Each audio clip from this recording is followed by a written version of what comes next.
Amendement identique de suppression. Monsieur Gay. Monsieur Bourquin. Je vais quand même demander l'avis de la commission. Monsieur le rapporteur. La présidente a rappelé tout à l'heure que dans la logique de la suppression de l'article 44, ça emportait sur le 45 et le 46. Voilà. Le 47, si vous avez regardé, alors je ne sais pas si c'est la suspension de séance, voilà, c'est la double caisse, et le 48, c'est la régulation. Donc je pense qu'il y a des éléments à dire sur lesquels il faut travailler, ce qui va vous permettre, à défaut de prendre la parole avant, ce n'est pas moi qui suis président ou présidente de séance, simplement de rappeler ce que nous avons apporté comme ce que j'ai apporté comme commentaire, puisque vous proposez la suppression de cet article 47. Sur cet article 47, moi je suis défavorable à cette suppression parce que je pense qu'il faut aujourd'hui travailler sur l'amendement que nous avons adopté en commission spéciale, qui doit permettre d'apporter des aménagements à la double caisse. Je m'en suis expliqué tout à l'heure.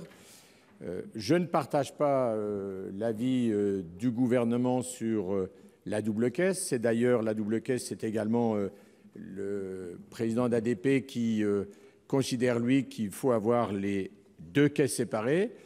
On propose finalement d'avoir un système un peu mixte, c'est-à-dire qu'à hauteur de 20% maximum sur les redevances qui sont prélevées sur les activités de services et de commerce, dont je rappelle qu'elles frisent le milliard d'euros, il y a un intérêt à mêler, en cas de besoin, au service je dirais, de la réussite économique du dispositif. Voilà, dans une limite maximale de 20%. C'est ce qu'on avait expliqué en commission, c'est ce qui a été voté en commission et c'est ce qui est à ce moment l'objet du débat sur l'article 47. Je rappelle également, puisque ça a été évoqué, que ça permet ou ça peut permettre d'alléger le poids des redevances aériennes qui pèsent sur les compagnies. Donc c'est aussi en réponse à des demandes, aux auditions qu'on a faites tant de la compagnie Air France que des syndicats de personnel. Voilà. Donc, si vous voulez bien, il y a quand même sur ce sujet des vraies avancées qui sont proposées.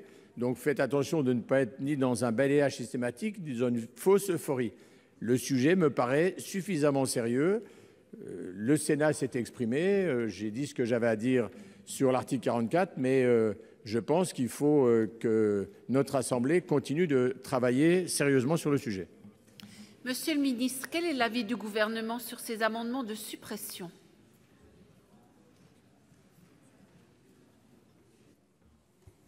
Oui, défavorable à la suppression. Et moi, j'aimerais simplement saluer le travail qui a été fait par le rapporteur. Et je tiens à dire que je regrette profondément que ce travail soit réduit à néant. Parce que le travail sur la double caisse, pour en discuter, moi je pense que la double caisse est une bonne chose. Augustin de Romanet, le président d'ADP, y est favorable. Le renforcement de la régulation telle qu'elle a été proposée et construite par Jean-François Husson, elle est intéressante, elle est intelligente, elle est utile pour le bon succès de cette opération. Mais je regrette que le débat tourne court à partir du moment où la décision de suppression de l'article 44 a été prise. Et je pense que c'est des discussions qui sont utiles sur ces sujets de régulation. Madame Prima, pour explication de vote. Oui, merci Madame la Présidente, Monsieur le Ministre, mes chers collègues. Moi, je suivrai l'avis de notre rapporteur Jean-François Husson. Alors, c'est vrai qu'il y a une forme de folie un peu à voter la suppression de la privatisation et en même temps de trouver une position sur cet article. Néanmoins, je pense, avec les travaux qui nous conduiront à la CMP, etc., que cet article sur la double caisse doit être amendé dans le sens de la commission, des travaux de la commission. Je redis que la double caisse, je comprends l'intérêt de travailler sur la rentabilité des infrastructures d'un côté et de les rendre le plus rentables et le plus opérationnels possible, et des commerces de l'autre côté.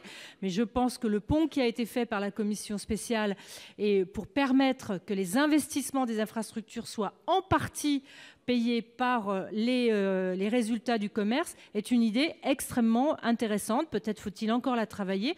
Donc effectivement, moi je ne souhaiterais pas que ces travaux-là soient perdus dans les travaux de la CMP. Donc je voterai l'amendement dans le sens de la commission. Monsieur Bazin, pour explication de vote. Oui, merci Madame la Présidente. Monsieur le Ministre, mes chers collègues, ma position est la même que celle de Sophie Primas.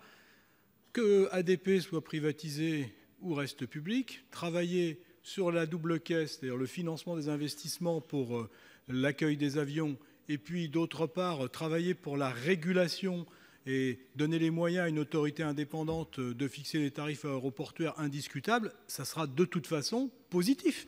Donc il faut que nous le considérions comme cela et qu'on s'engage derrière cette possibilité qui, en effet, peut-être doit être précisée s'il y a une éventuelle CMP, notamment pour savoir comment on détermine entre 0 et 20%, qui en décide, etc. Mais l'idée qu'il y ait une porosité entre les deux caisses, mais porosité limitée, me paraît un progrès pour la gestion de l'aéroport, donc je le voterai très volontiers.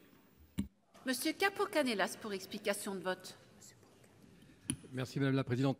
Mes chers collègues, j'ai eu l'occasion tout à l'heure de dire que je saluais le travail que le rapporteur avait effectué sur un domaine qui est technique, qui est difficile, mais qui est malgré tout essentiel, qui est de savoir comment on apprécie un certain nombre d'éléments financiers et comment on veille à ce qu'il y ait une juste répartition des profits entre aéroports, compagnies notamment. La question de la double caisse a été posée. Je pense que c'est effectivement un élément essentiel.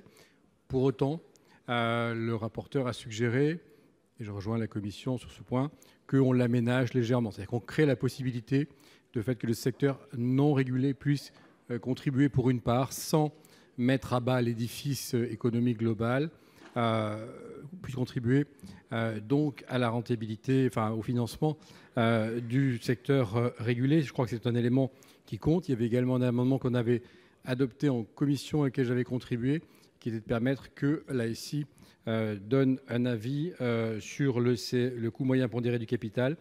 Voilà, ce sont des amendements et des éléments qui viennent profondément modifier la régulation sans remettre en cause le modèle. Mais je crois que le Sénat est bien dans son rôle de ce point de vue-là. Donc il me semble que cet article doit être conservé. Madame Lienemann, pour explication de vote. Pas bien le raisonnement, parce que d'abord, sur le principe de la double caisse, il y a quand même beaucoup à dire, parce que tout ce qui va être hyper rentable, valorisation du foncier, valorisation des commerces, etc., tout ça va être isolé. Et puis évidemment, la partie gestion des infrastructures et autres, qui sont coûteuses, vont évidemment être moins bien prises en charge que si on est capable de faire une péréquation d'ensemble. Mais à supposer même que certains de nos collègues considèrent que le texte de M. Husson soit un texte meilleur, et le gouvernement dit que c'est meilleur. Nous, on doit rester cohérents. On a dit qu'on ne voulait pas la privatisation. Mais rien n'empêche le gouvernement, éclairé par le travail qu'il a fait avec le Sénat, de faire des amendements en deuxième lecture ou de convaincre la majorité présidentielle du bien fondé de la modification de l'article. Et on n'a pas besoin de le voter au Sénat, où ça donne une impression de confusion et d'incohérence politique. Monsieur Carucci, pour explication de vote.